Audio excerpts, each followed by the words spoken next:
Today I thought I'd do something a little bit different for you guys. Because I haven't been able to review every single movie I saw this year, I thought to myself, you know what, let's put 6 reviews into one video. Here we go.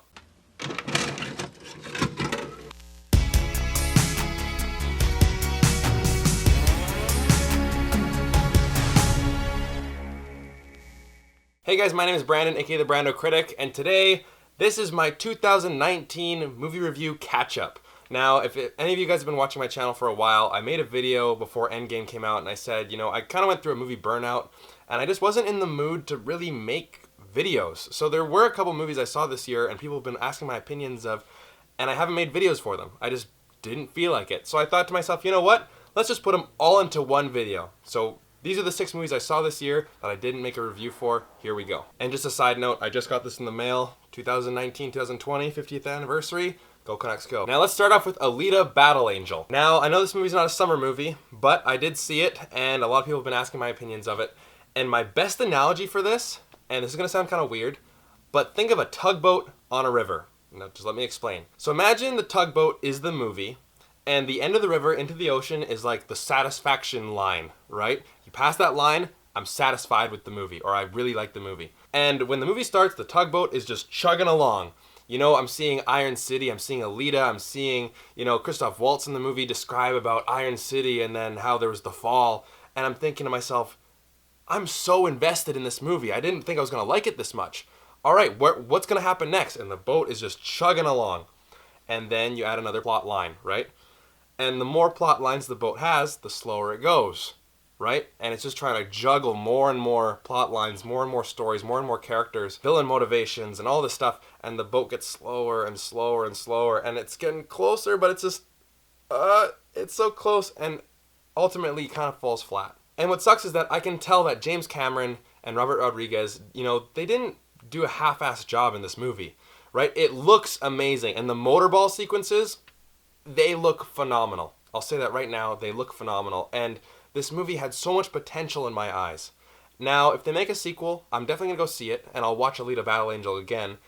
But if they don't make it, I'm glad I saw this movie, but I don't know if I'll watch it again. But there's just enough. The good stuff is so good, it turned into a bit of a mess. You know, it lacked focus, it lacked the magic that it had right in the beginning, and it just kind of became into this meandering movie that didn't really go anywhere. Now for that, I'm going to give it a 3 out of 5. I did enjoy it. I just knew that I would have enjoyed it way more if I cared about the villain and it stayed on path. Lego Movie 2. I really don't have anything to say about this one. I almost have nothing to say. It is almost exactly the same as the first one. I liked all the jokes, liked the characters, I liked the Lego world, that song, this song's gonna get stuck inside your head. Like, great. That's all I have to say about it. Lego Movie 2, the second part, 3 out of 5. Liked it just as much as the first one. John Wick 3. Oh boy. Now, this review and a lot of other reviews on this list are not gonna make me very popular. I know that. And especially saying anything bad about the John Wick franchise, and with Keanu Reeves being internet's boyfriend now, it's like, I use this analogy, I may have used this analogy before, but it's like walking into the lion's den completely naked with barbecue sauce all over you, right? You're just gonna get eaten alive. I really enjoyed John Wick and John Wick 2. You know, I love the style. I love the world that it created, like this world of assassins. And of course, I love John Wick as a character, and I love the over-the-top violence and just the action and the stunts, and it was a fun movie. But the reason why those 2 movies worked, and I think I enjoyed the first one the most, is because the story was simple. Guy wants revenge for the death of his dog. Very simple. I'm a dog lover. It makes sense. But now with the story continuing, in my mind, the story's getting too big for its own good. Now, what I mean by that is that now we know that John Wick is almost unbeatable. And because of that, the stories are getting so big and so convoluted that it kind of loses its charm. And there's one scene where I actually started to get kind of bored and I almost wanted to walk out.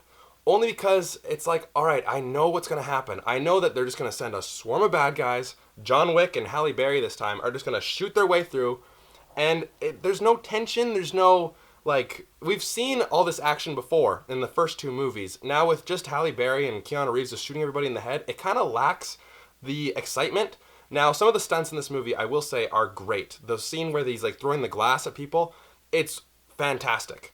And that's why I did enjoy this movie, but even still, I'm starting to lose interest in this franchise because, like, at the end, they have this, like, this new swarm of bad guys, and I'm thinking, yes, this is actually a challenge for John Wick. Now I'm actually invested. Oh, he just goes right through, kills everybody again, and it almost gets boring. And I have to say, I hated the ending.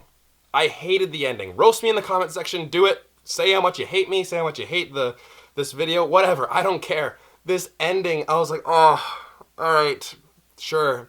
I know this movie's supposed to be ridiculous. I get it. But there's even too ridiculous for ridiculous. In the end, again, 3 out of 5 movie. John Wick 3, I'll give it a 3 out of 5 because I did enjoy it. But I'm starting to lose interest in this franchise. And John Wick 4, just make it challenging for him.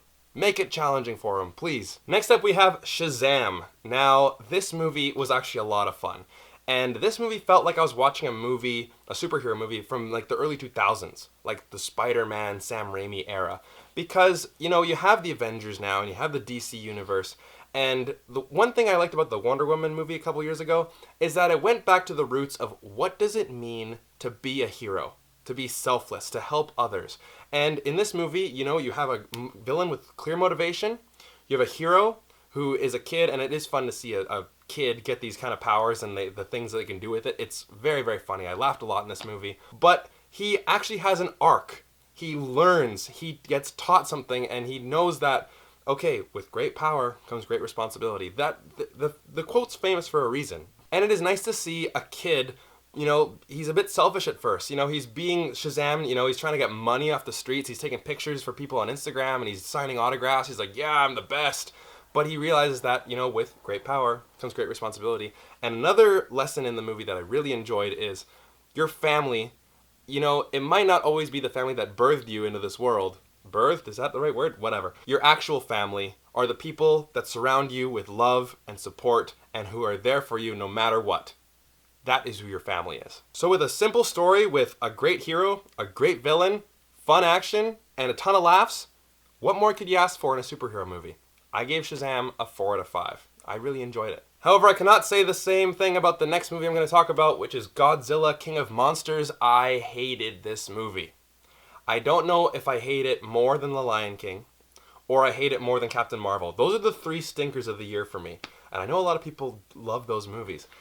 But the thing with Godzilla, and I know people will argue this, they say, oh, well, Brandon, you know, it's not a movie you're supposed to take seriously. It's supposed to be a movie about Godzilla, the king of monsters, and there's a bunch of death and destruction and mayhem and carnage, and that stuff's great. You know, it really is great. The CGI's great, the action's great, you know, great.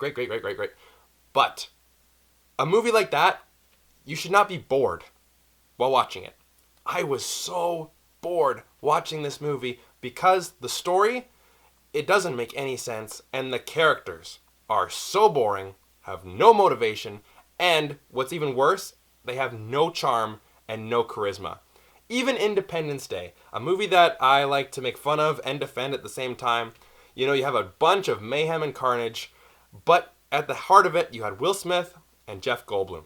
Yeah, sure, their characters might not be written the most complex, they're pretty cookie-cutter characters, but they have charm, they have charisma, and they have chemistry, even though they only show up in the movie together, like, right at the end. Like, that's when they actually meet, right? In this movie, you know, you have your 2 leads starting the movie looking for a guy named Andrew, right? Andrew, where are you? Andrew! Cut to 5 years later, a girl's looking at a photograph of a little boy.